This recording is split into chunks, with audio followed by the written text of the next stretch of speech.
got a great tone to play, you know. Just, Hello? Have you ever snogged a lady? We had a technical problem. Are we on?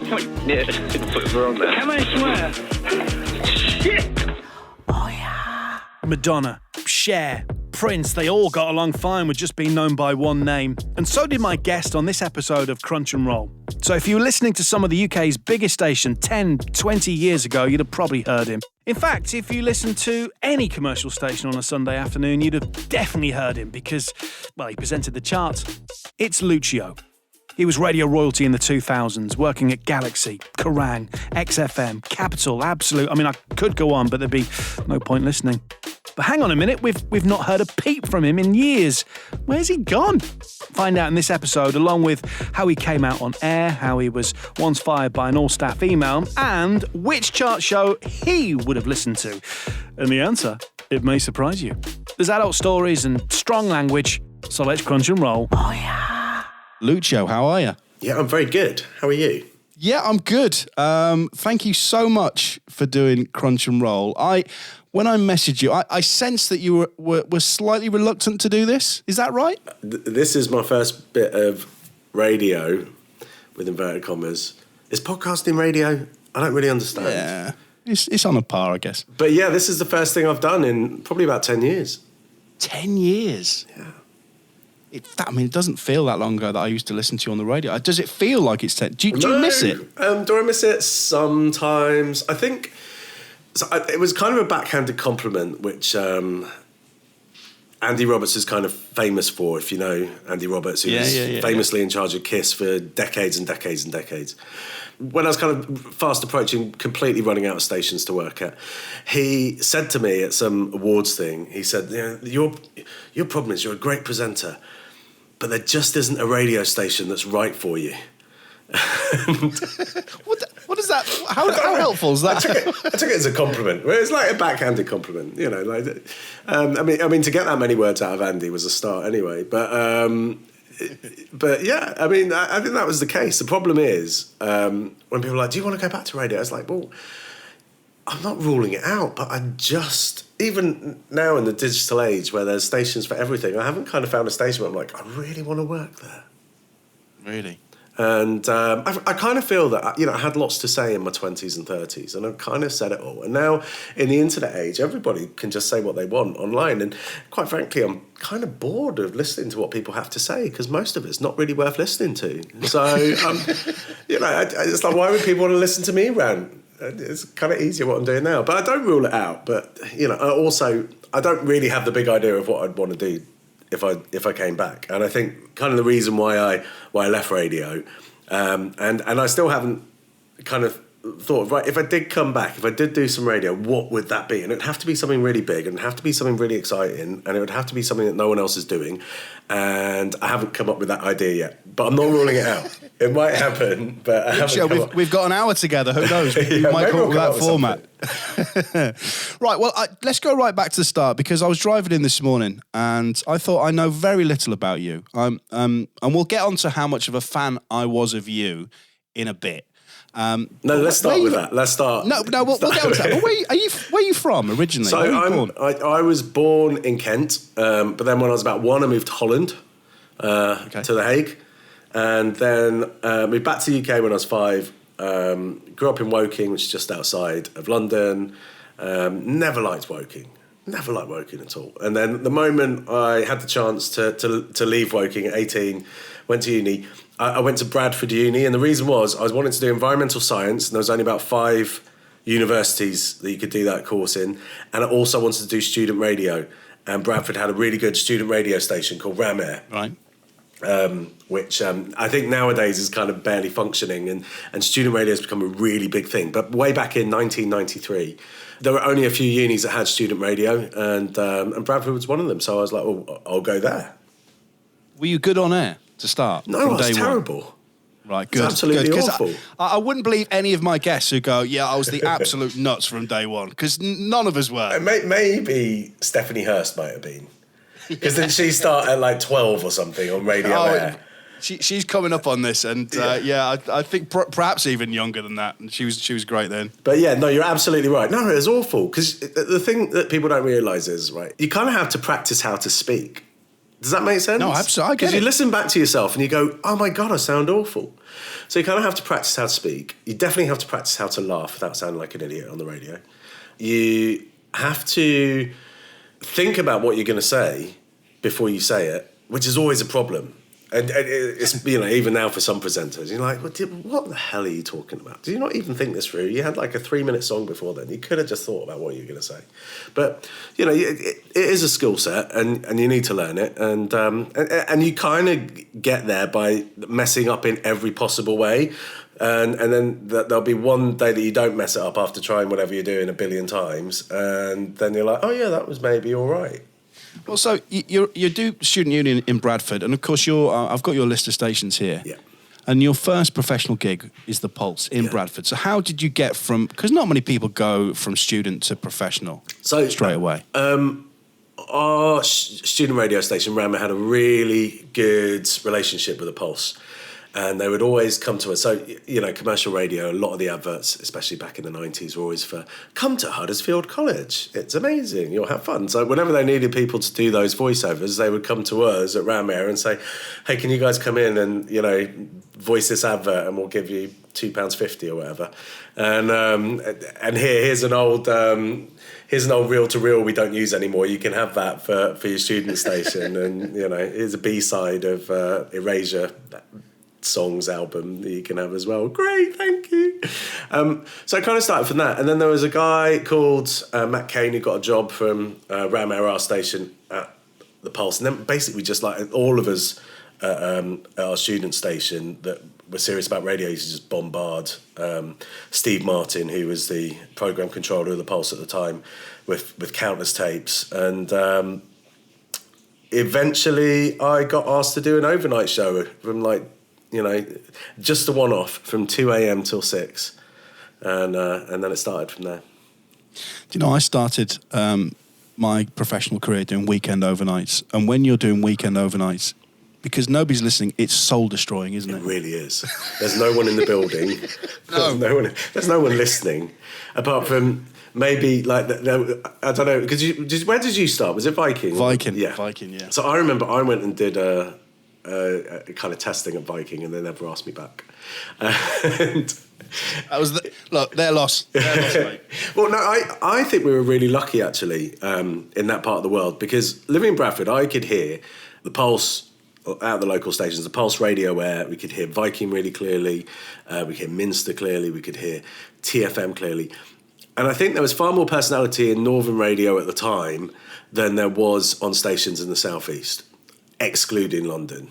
I think it was very bland radio in the 90s in those kind of provincial stations in the south.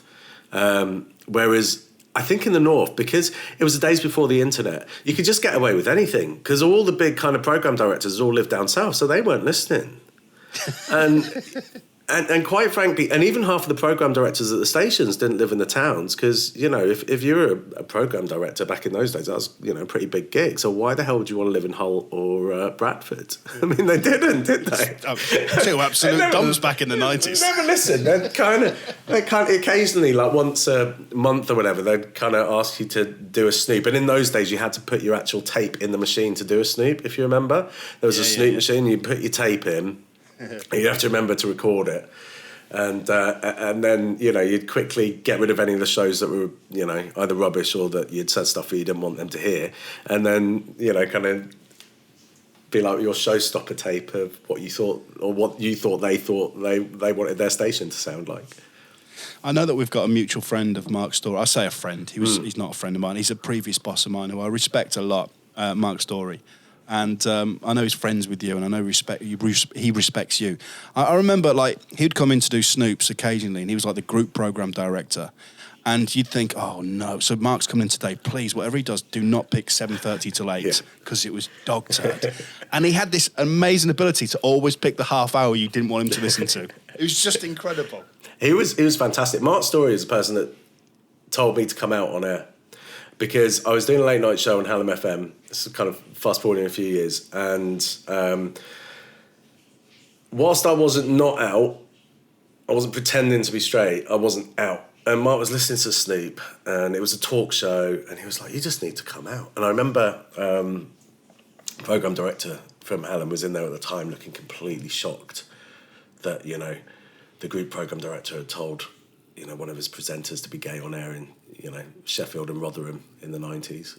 And actually, it was amazing advice, and it was like a huge amount of freedom. But Mark was really good. I almost got him shot once, which is kind of forgiven me for. Maybe we'll come to that later when we do Kerrang. Yeah, let's do that. So you're doing the one show at the Pulse, and then do you get more regular gigs? So, what happens there? So I was basically kind of the stand-in at the Pulse. So Stephanie Hurst was doing evenings at the time. Who was on? Oh, yeah, someone we probably won't name or would have been on Breakfast that's now in prison. There are a lot of people at the Pulse that ended up in prison, actually. Like, seriously, Google it. There's a lot of people. I mean, there was a presenter whose name on air was Sophie D, and she went to work for Key, and then she went to work down for the BBC, but in Newsbeat as a producer. And we both started in student radio at the time. We were always the troublemakers at the Pulse, so because we kind of try and do things that we weren't meant to do, and so we're the troublemakers. But actually, we're the only ones really that didn't end up in prison. Well done. For really dodgy things as well. So basically, whenever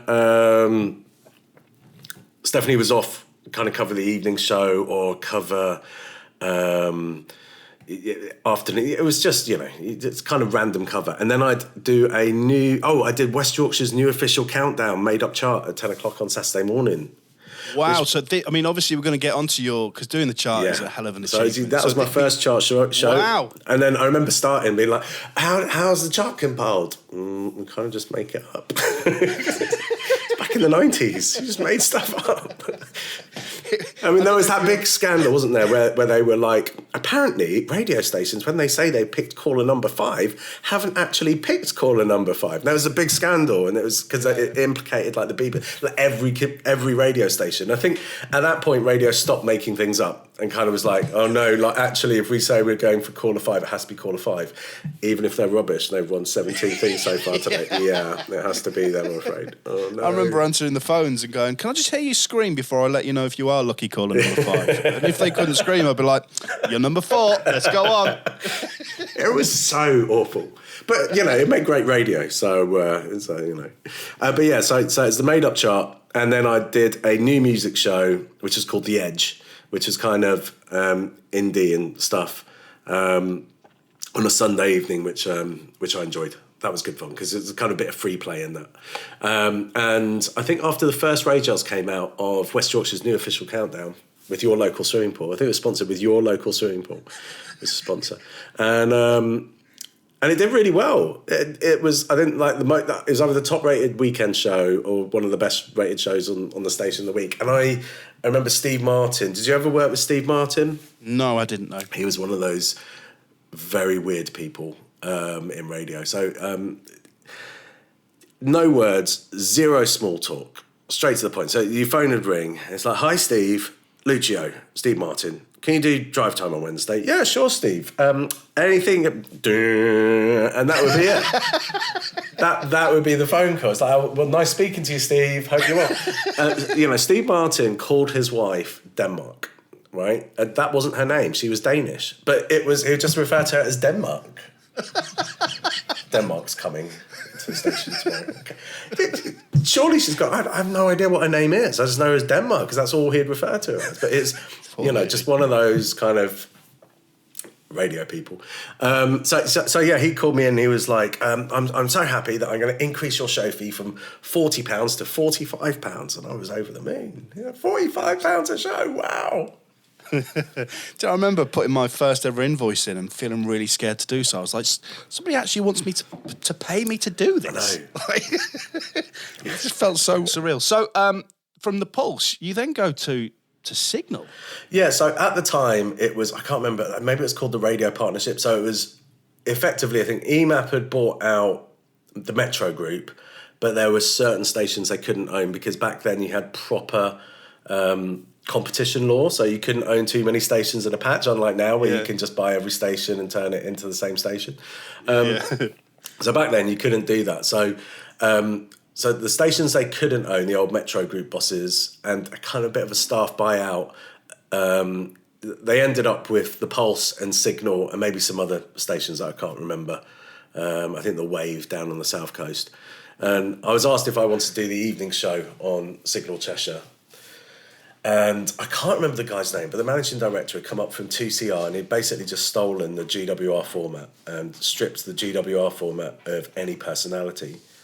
And that was Signal Cheshire. And it was literally, it was the worst. I hated it. So, but you know, I mean, I was doing the evenings. I used to spend a lot of time actually on the phone to Simon Nix, who was doing the GWR, what was that? What was their evening show?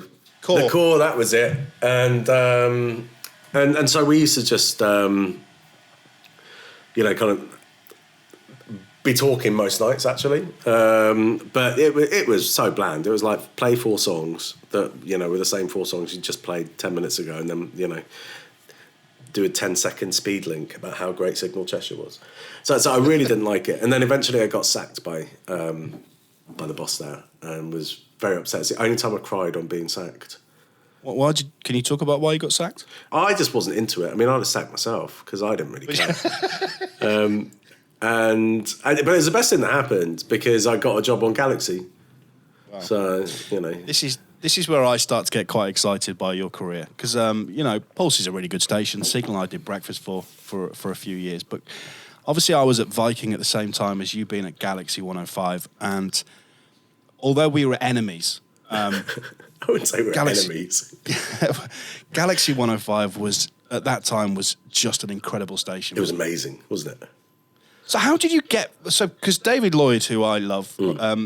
he was the boss there. So how did you get the gig at Galaxy 105? So I'd started actually at Galaxy 102 after doing some stuff at Signal, and I can't remember whether it was there or 105. I was just doing some cover, and then they were launching the station in the Northeast, and they wanted me to go for that, but I never got the job there. And then eventually, I think it was Gene Branch had just taken over at Galaxy 105. In charge there, and basically I got Adel Ray's slot on Galaxy, which was a drive time show, and Jean was a complete breath of fresh air. She was the first kind of boss I'd had. So she had come from, I can't remember which record company, let's say Universal. It was one of the big record companies where she was kind of, I think she was maybe one of the A&Rs for their dance label, and she was literally like, we just need to make the station sound fun, so I don't really care what you do as long as you're having fun. And, she was very much the kind of boss whereby you could go out and party as late as you wanted, but if you had to be in at 9 o'clock, you had to be in at 9 o'clock. And if you're in at 9:05, you were in trouble. So she was one of those kind of bosses. And it was really good fun. It was, it was an amazing station because it was one of those stations back. I don't know if radio is quite the same anymore, where an entire town or an entire region just listens to one station. But definitely in Leeds, everybody listened to Galaxy 105. It was on a par with Kiss, wasn't it? The love for it was on a par with Kiss, and it was over 1 million listeners, wasn't it? It was massive, and JoJo is still on air there.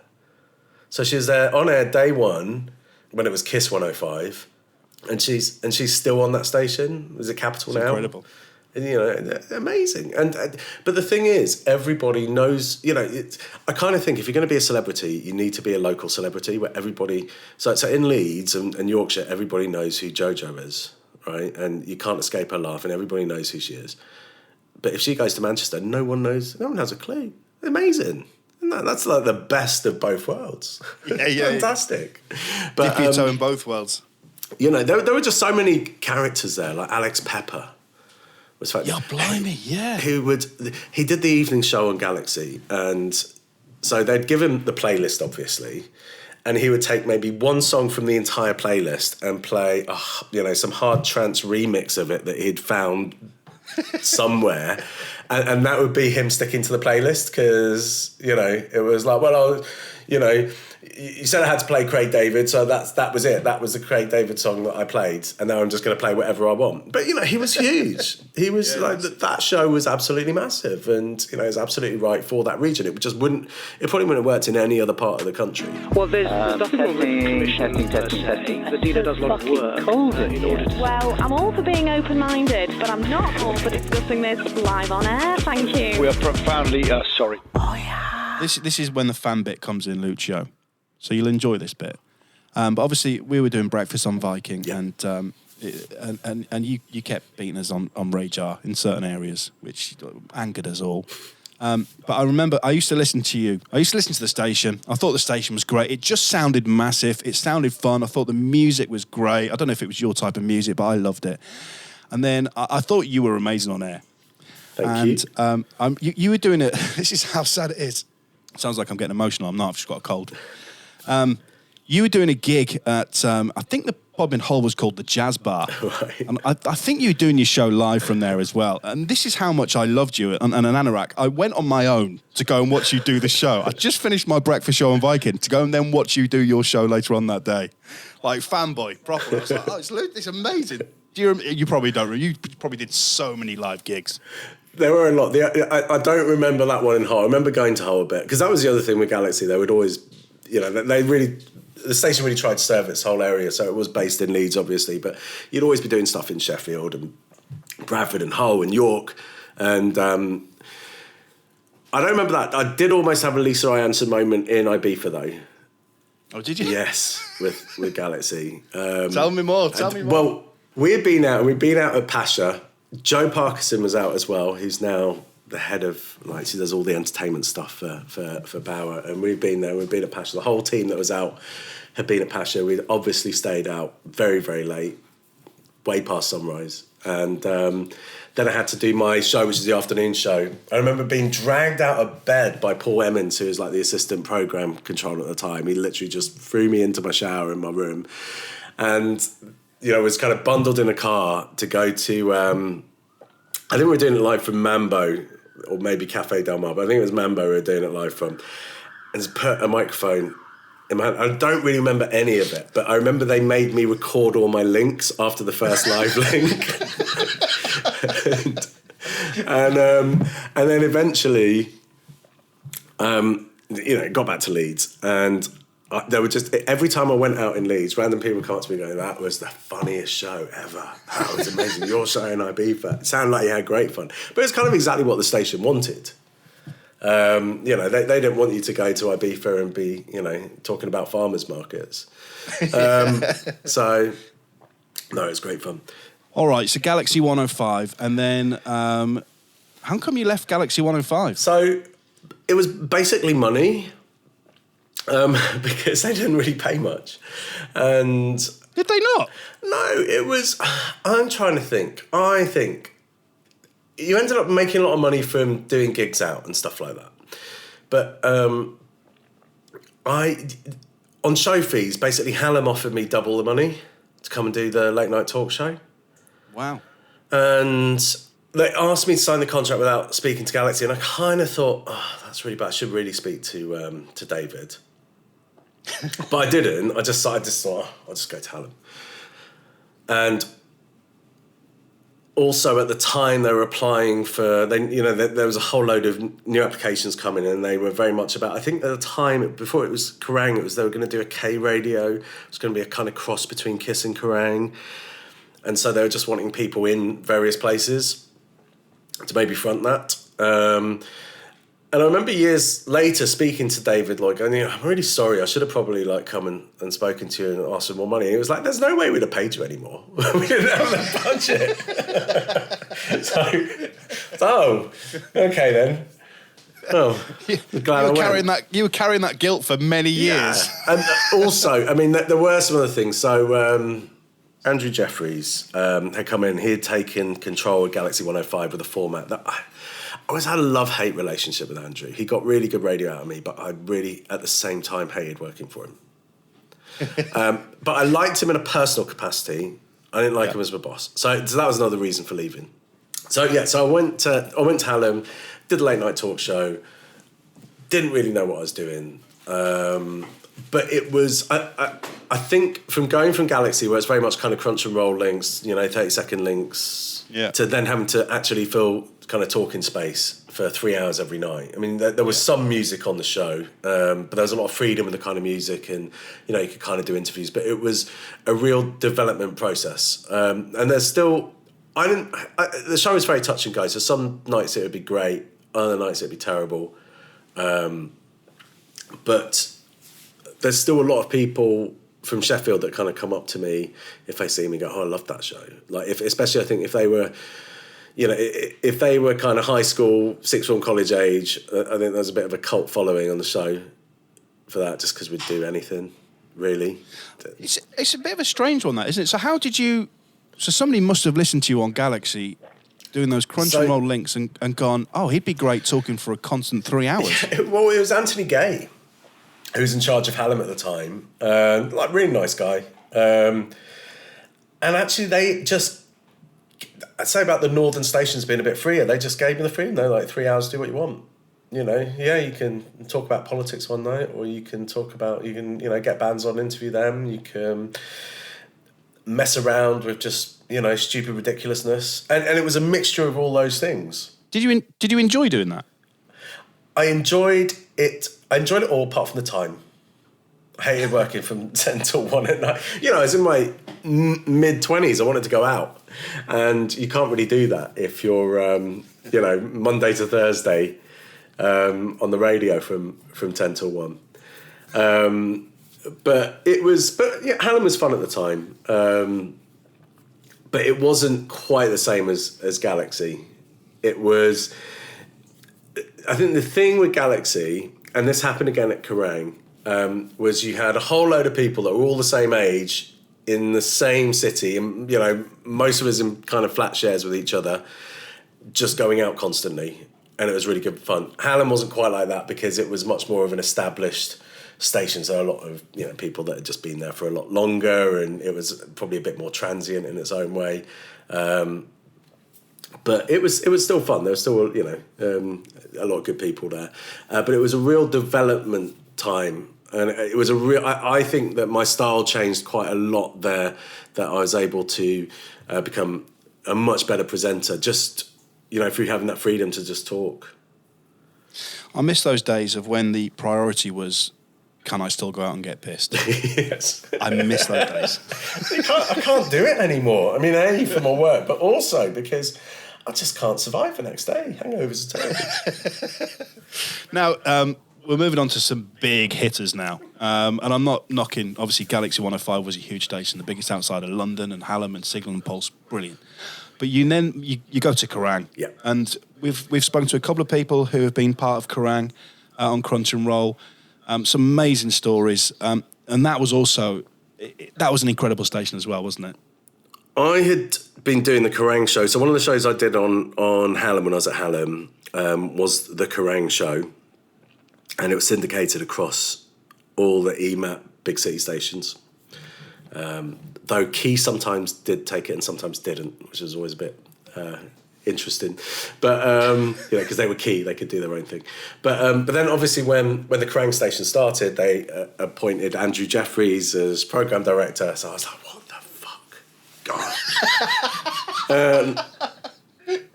And I think they had obviously said to Andrew they wanted me on the station. I think he was probably, as reluctant to meet me as I love-hate relationship. Anyway, we met up and he put together an amazing team, which was actually a mixture of a lot of the people that had been at Galaxy 105 and a lot of people that had been at Beat 106 where he was. And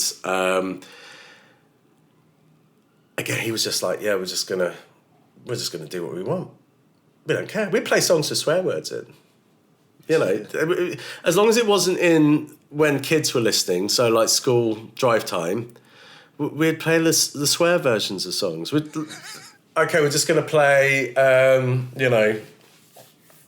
entire Pearl Jam album now, and you just do it. It was just insane. It was amazing. And there were two things. So we launched two stations. There was Kerrang 105.2, which was live in Birmingham, and there was the Kerrang Radio digital station, which is pre-recorded. I think the national station was it was just kind of crunch and roll links. There wasn't anything, that was completely different to what was going out on FM in Birmingham. Yeah. And I think when radio people were travelling through and they kind of actually heard what was going out, you couldn't not talk about it because it was just so different to everything else that was going. There's no way you could launch that station today. It would be shut down straight away. It would offend every possible person. It would offend, it would be the one thing that would, unite kind of woke and anti-woke mobs is Kerrang 105.2. It would offend both of them equally, and they both demand that it was immediately shut down. There's no way that you could do that station now. And I think a lot of that's credit to Andrew Jeffries, who just had the vision to just kind of say to people, again, he really formatted it very tightly. And you had to stick to his format, but there was enough, leeway in that format that you could do your own thing. And again, you had this kind of group of people that were there were some people from Birmingham, and there were mainly people from that knew the Birmingham music scene really well, like Steph May and Loz Guest. And then there were these people that came down, as I say, mainly from Beat 106 and from Galaxy 105. And we all just went out and had an amazing time. We would go to every single gig that was going on. We would, be at every after-show party. It was an amazing time. We're getting to every club we wanted to go into. It was an amazing time. And all that kind of energy would then be on air the next day.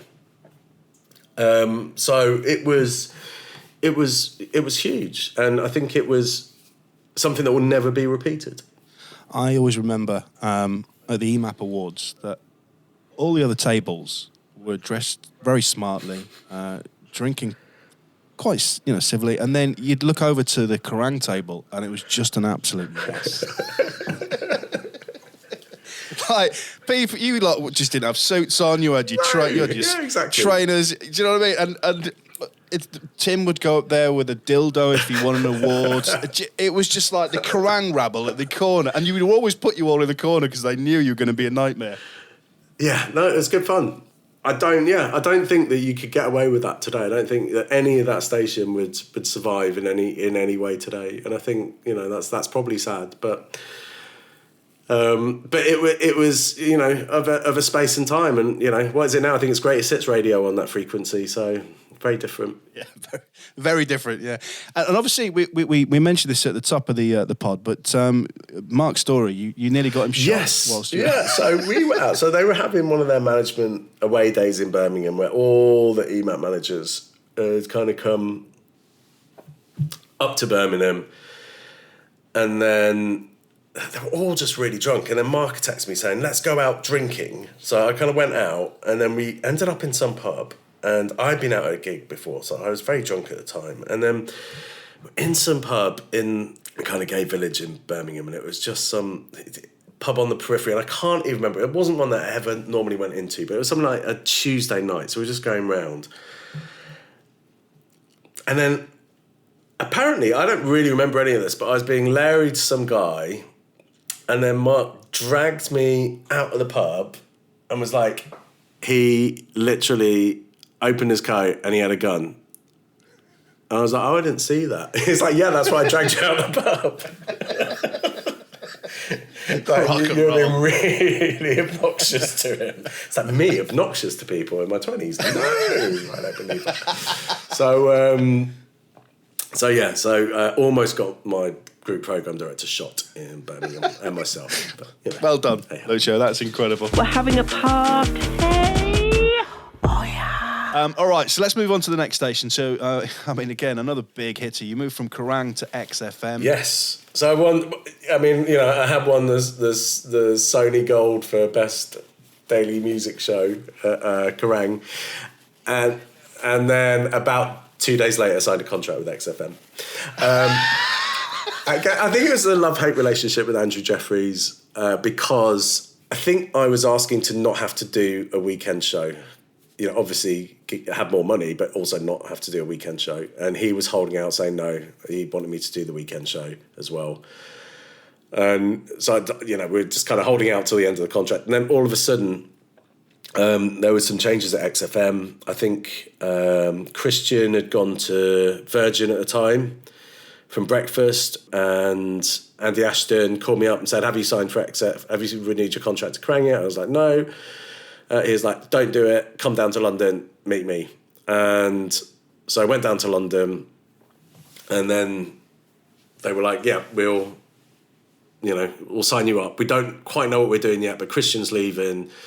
And we're not quite sure, but it's either going to be breakfast or drive time. And then, but in the meantime, you can do weekend breakfast. I was like, okay, cool.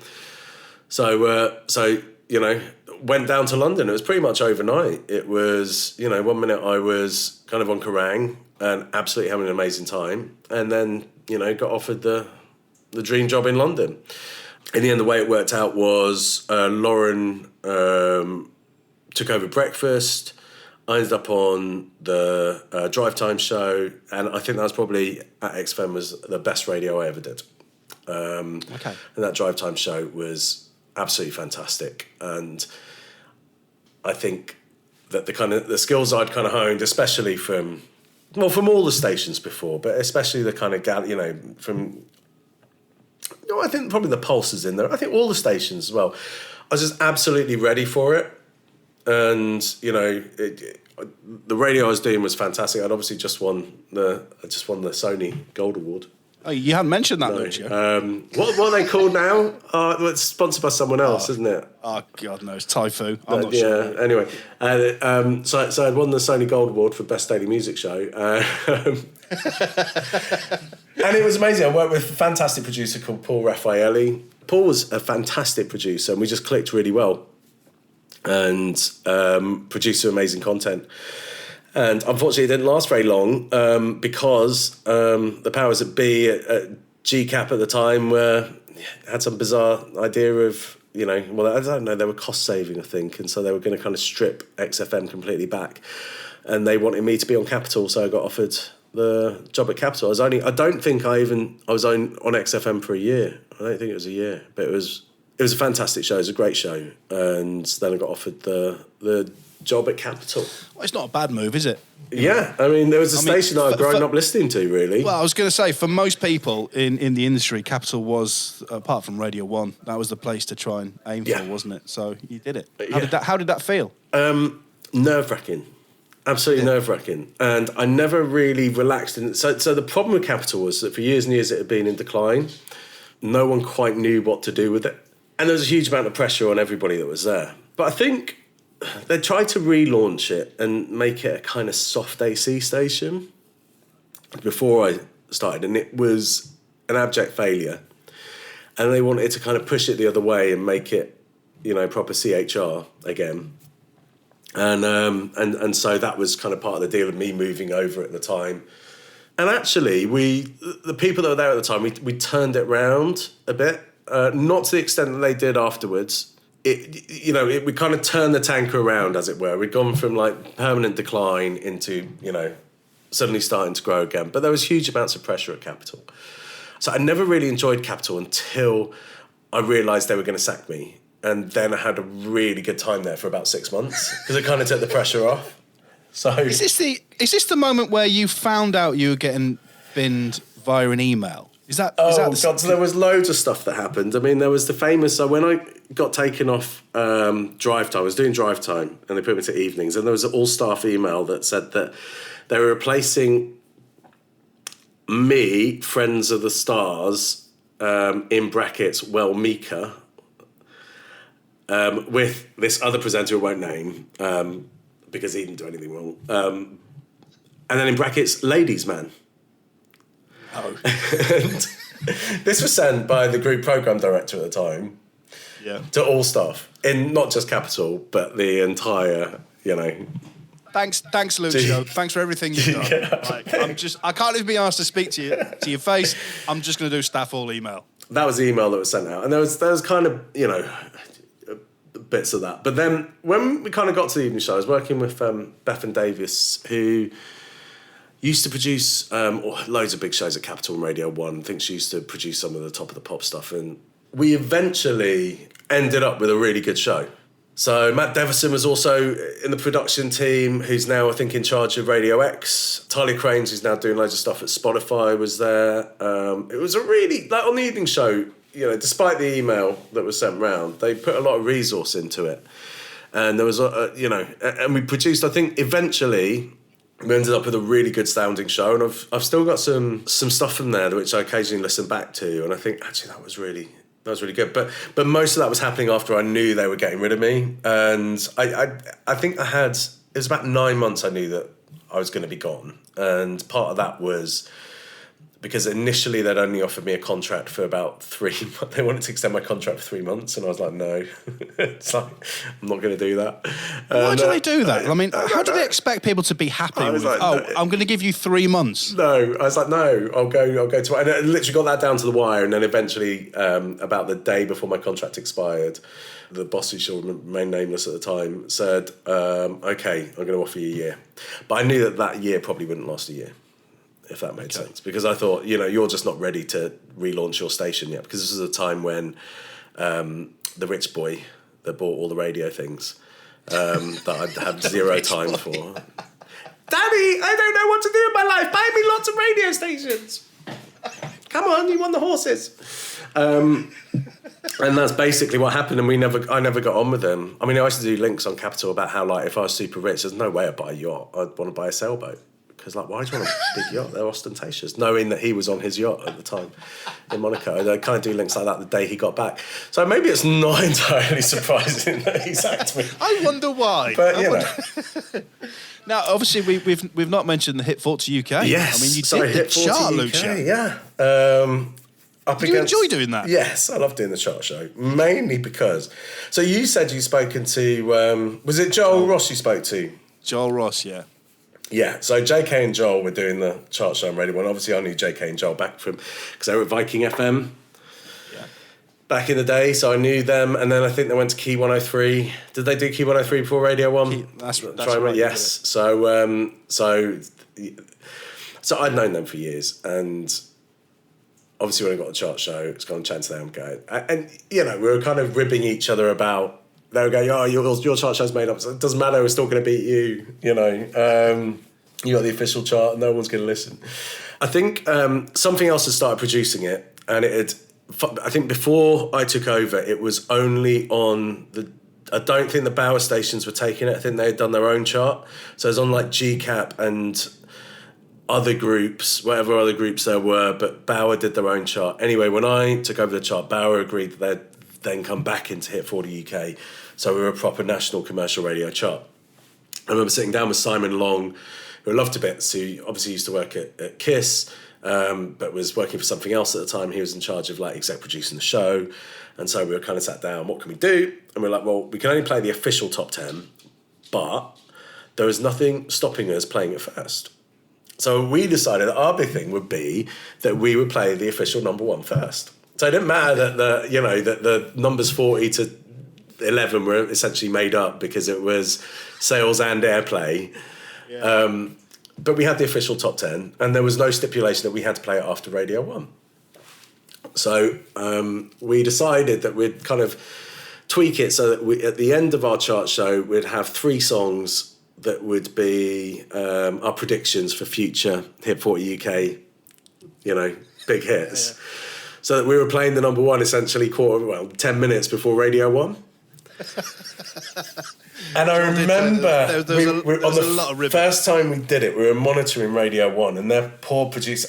I think I always got on with JK and Joel, and we could kind of rib each other. But I can't remember the guy's name, but the producer on Radio 1's chart show at the time I didn't really have a clue who he was, and he took it all really personally. That these commercial radio upstarts were, going to play the number 1 first. And I remember we were kind of making sure we were ahead of Radio 1, and we were like, yeah, we're definitely about, 2 songs ahead. And then all of a sudden they started cutting back their records, trying to catch up. So obviously monitoring our show and trying to beat us. So essentially, somebody was sat at Radio 1 listening to you do the chart on the... and we were sat listening to them. Get a move on. But we still played number 1 first. But yeah, so that ended up being a massive show, actually. Obviously, it was the most listened to chart show, but in a way, this is just statistics, isn't it? Because you're on more stations, so But I guess it's two national shows up against each other, so maybe it is. A choice thing, I don't know. But like for me, I couldn't understand why people wouldn't listen to the real chart. Not the made up Were you listening to that as well? Why are you listening to this made up chart? But no, it was good fun. It was really good fun, and I always wanted to do the chart. Chart shows are good fun because you're kind of up against the clock. So you got to play the number one before the show finishes, and you have to, you got 40 songs to play in there. And eventually, they took production in house, and I had a producer called Paddy Bunce, who was great. Paddy used to be, I think he used to do sport on the breakfast show on Capital, on Johnny Vaughan's show. But then he ended up kind of going more into production stuff. And he was a great producer for me because he'd literally be like, Lucio, that was shit, record it again. That's what you want, though, I think. I thought that was all right. No, it was terrible. Do it again. Just do it again. Do not argue and just do it again. Whereas I think when it was with something else, they were much more, used to being an external producer and probably more used to working with people that were at the BBC, where I think on national radio it's very different on the BBC to commercial radio, where, Yeah. Okay, you've done that, that's brilliant, it's terrible, but we'll somehow make it sound good. Whereas no, Paddy was much more direct. That's terrible shit. Terrible. You could do better than that. I find it quite strange, actually, because obviously you, as an on-air personality, have got something to say, and so is Joel as well, and Jason. And then they put you on, a chart show where you've just got to crunch and roll it because you are up against the clock. I mean, for somebody that has, you have got something to say. Did you not get bored after? No, because you can say so much about the charts. Because you don't have to like the songs. It's just So you can be honest. Yeah, you can be honest. Why the hell are you buying that? This is awful. Stop making me play this every week. I hate you. Here's Mr. Blobby at number 4. Like, literally sort your lives out. That's the link you can do. You can do that. Look, whatever you do, don't give Simon Cowell another Christmas number 1, for God's sake. Seriously. All right. So you can put a lot of personality into a chart show, and I always did. No matter what chart I was doing, I would always just be honest about the music. People don't have to agree, because that's the other thing. People don't have to agree with you; they'll disagree with you. I remember the Spice Girls came back with a song, and I called it Headlights on air. Because it was headlines, I think. And I never liked the Spice Girls, right? I think I'm part of the generation that's just a bit too old to like the Spice Girls. I think if I'd been born about 2 years later, I'd have, loved the Spice Girls and thought that they invented women in music. But I remember the Go-Go's and the Bangles and, people that could actually write their own songs and play their own instruments. So I had zero time for the Spice Girls. And tell you what I want. For God's sake. But anybody you speak to that say under the age of 40 will just, think that the Spice Girls are a huge thing for them. And they're like, this kind of epiphany of like women can do stuff in music. And it's like, they always, there were far more talented women before them. Now, I'm not saying the Spice Girls didn't actually open some doors for women in music. I think they probably did, but there were, they weren't, I don't think they were the trailblazers. I think there were a whole load of people, Bananarama, for God's sake, that, did so much more before. But anyway, I called the song Headlights on the chart. And then I was at, I think it was Jingle Bell Ball, and Emma Bunting came running up to me and said, "Stop being nasty about us." I was like, "Oh, you're listening." So, all right. So you then move on to another absolute beauty of a station. You go to Absolute. Yes, I loved Absolute, but it was always Bridesmaid, Never the Bride. Absolute. I was doing Weekend Breakfast and do loads of covering. It'd always be, Absolute is one of those stations which didn't really care about how much time people had off. So, like you could be doing the breakfast show and have like 6 months off if you wanted, pretty much. But there'd always be people off on holiday, and I'd always just I was like the number 1 choice for cover, I think, at the time. So, I'd pretty much be working there, most weeks I'd be working because there'd be someone or other off. But I was doing Weekend Breakfast and also the Absolute 80s show on a Friday night, and I loved that show. And I love working there, but I think the issue was that, in a way, I'd have probably been, with hindsight, you know, I should have probably stayed, but I was always like, I want to have, you know, I want a weekday show. And it just didn't seem that was going to, you know, happen at Absolute at the time. But you know, it was a really nice bunch of people. Again, they had kind of, I'm not sure, could Absolute have happened if Kerrang hadn't happened? Because Absolute was kind of the sanitised, safer, family-friendly version of Kerrang. Yeah. The irreverence, the kind of production values, that kind of stuff, that had all kind of, you know, could you have had Absolute without Kerrang? I'm not sure. I mean, I'm sure the people at Absolute will say, yeah, nothing to do with Kerrang. But I think that, you know, Kerrang kind of paved the way for some of the stuff that Absolute was doing, definitely. So I had a really good time there. I fit in, liked the station. It was a great place to work, but I kind of felt, you know, bridesmaid, never the bride. And then Trevor White, who had known from the days when Planet Rock was at GCAP, contacted me about doing breakfast at Planet Rock. And I think I'd been at Absolute for about maybe 2 years. And I had reservations about the Planet Rock thing, but he'd kind of promised, you know, that I could have a lot of freedom and that the station needed to, you know, kind of be refreshed and kind of move a bit younger. But the problem at the time was that I think GCAP had sold Planet Rock to some guy that was, you know, like a car dealer in Kent or something that liked classic rock music and wanted to say over everything. So when I got there, the promises that had been made about kind of freedom and stuff never happened. And really, I should have probably left, but I had a contract and I was like, no, I'm not leaving. So I've always been a union member at work, so I've always had the kind of free legal coverage. So I knew they were trying to get rid of me, so I contacted Equity and they kind of wrote a letter to them that kind of said, hey, we've got access to lots of lawyers. And back off. They didn't really have the money to pay me off. So it was kind of worst of both worlds, where I ended up just staying, writing out my contract. But that was a time when radio was really contracting because you'd kind of come out of... So this is probably about 2011. So we were coming out of the financial crash. Our revenues were massively down. We hadn't kind of had the digital boom yet of all the digital stations. And so people were kind of hunkering down in their jobs. And so it was just a bad time all round, really. But at that stage, I kind of started feeling that I'd run out of things to say and places to be. And it was about that time where I had the conversation with Andy Roberts, where he was like, your problem is there isn't a station that's right for you.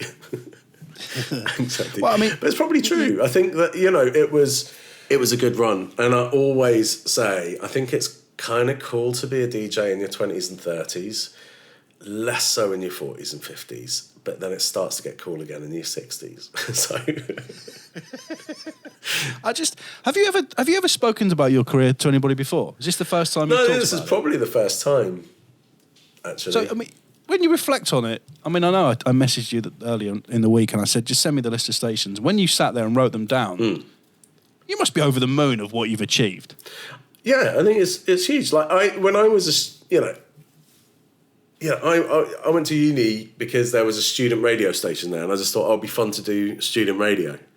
And then, you know, when you're doing student radio, and especially back in those days where you do like the FM RSL and everyone would listen, and you go back on it was in the university halls, there was a kind of inductive AM loop that you just couldn't hear at all.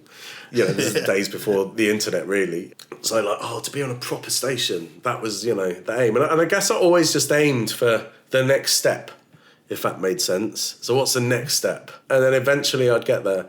And then I just kind of ran out of aims, really. I don't know. But so my partner, Balen works in radio, works at Absolute Radio Country. I've probably got that. Have I got that in the right order? Let me look at the... yeah, no, that's the right order. I always get told off by Paul Sylvester for calling it Absolute Country Radio. So he's obviously still in radio and doing really well for himself. And he's always come back going, I met so-and-so, and they were asking after you and what you're doing. I was like, they remember me, that's good. But I enjoyed it all. I'm not saying never, but I don't really know what. But do you miss it? I really like what I'm doing now. That's a real politician's answer, isn't it? I tell you what I don't miss. There's a lot of things in radio I don't miss. I don't miss the insecurity. And I think working the railways is the exact opposite. So in many ways, working the railways is the same. In many ways, it's the exact opposite. So working in the railways and radio are similar because they both industries that have huge amounts of anoraks that know nothing about how the industries actually run, but think that they know everything about how they should be run. So that is a massive similarity. But the difference, I guess the key big difference is that in radio you say, well, we'll try that because let's face it, no one's going to die. Whereas on the railways, you're like, oh God, no, because if that goes wrong, hundreds of people might die, so we can't do that. So there's similarities, there's big differences. But I like the job security. I think I got to a point in radio where the lack of security was affecting my mental health. And I think it wasn't just that was affecting my mental health. I think there are other aspects of radio that were just not you're kind of opening yourself up to people every single day. I think that took a bit of a toll on processing. So I'd been on this massive roller coaster ride and I hadn't had any time to actually mentally process everything that had happened. And I think I'm probably still in that mental processing point. And once I've fully mentally processed it, maybe I'll be in a position to know if I want to do something and what that something would be. But at the moment, I'm very happy. I just wondered, because I remember I chatted, and this is many years ago, I chatted to the voiceover artist Red Pepper. Yes. You know Red Pepper? Deep voice, yeah, amazing. Yeah, amazing voice. And he was actually spotted because he worked for London Underground.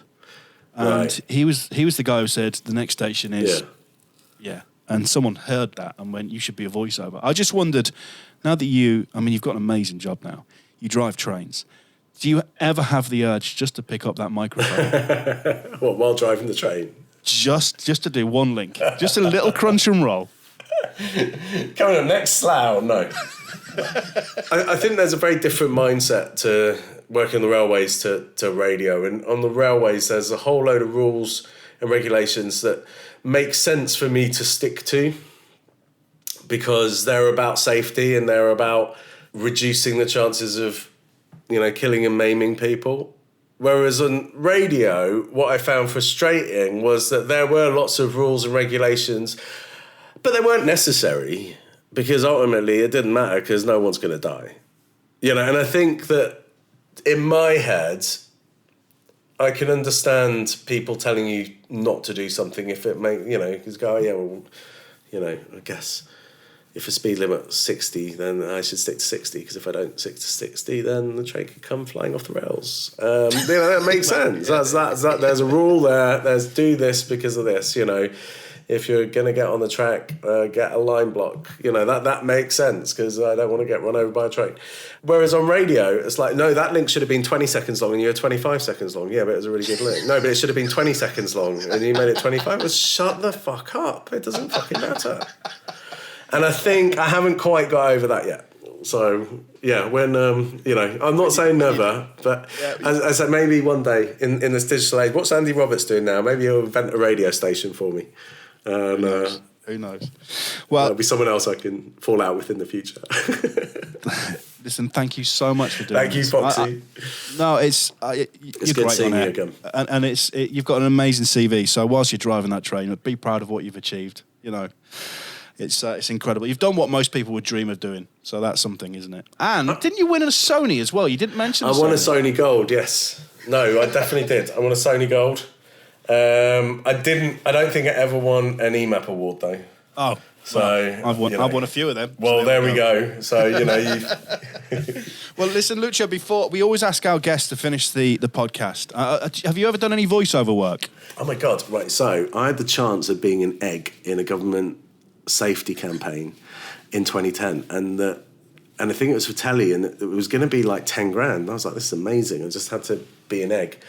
And then the Tories won the election, and introduced austerity, and they literally, the day before I was meant to go in and get £10,000 of taxpayers' money for being an egg, they scrapped it. Yet more reason not to vote for Well, Conservatives. exactly. Yeah, absolutely. Well, look, we always get our guests to finish in their best voiceover style, the end credits. But Lucio, once again, thank you so much. It's lovely to see you. Take care. It's been a pleasure doing this. It's been really good fun. You've been listening to Crunch and Roll with me, Lucio. Subscribe on your favourite podcast app to get every new episode as soon as it drops. Crunch and Roll is a 969 media production presented by John Fox and produced by Simon Borowski. Oh, yeah. Apologies for the delay to your success. Yes.